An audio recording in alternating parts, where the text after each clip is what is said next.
yeronduma musiki yeronduma akkam jirtan ijoollee waaqayyo baga jiraattan waaqayyoon isin gargaaree hunda keessaniyyuu iddoo jirtanutti warri gara gammoojjii warri gara baddaa warri gara baddaa hundinuu waaqayyoon isin gargaaree warrooti lafa dansaa jirtanuuf lafa haalli ittiin tolle hedduu keessa warri jirtanuuf baga waaqayyo isin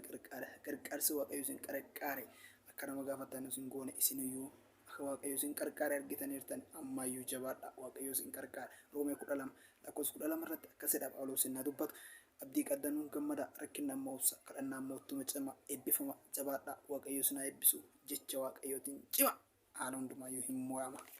hin moota malee hin mo'amtu jecha kana qabadhu deemi.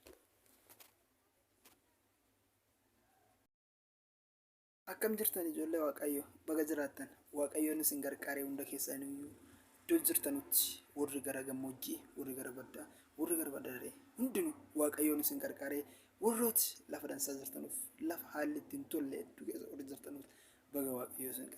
gargaarsi waaqayyo isin gargaare akka nama gaafattan isin goone isiniyyuu akka waaqayyo isin gargaare argitaniirtan ammayyuu jabaadha waaqayyo isin gargaare Roomee 12 lakkoofsa 12 irratti akkasidha Phaawulos inni dubbatu abdii qaddanuun gammada rakkinaan mo'obsa kadhannaan moottuma cima eebbifama jabaadha waaqayyo isin haa eebbisu jecha waaqayyootiin cima haala hundumaayyuu hin mo'ama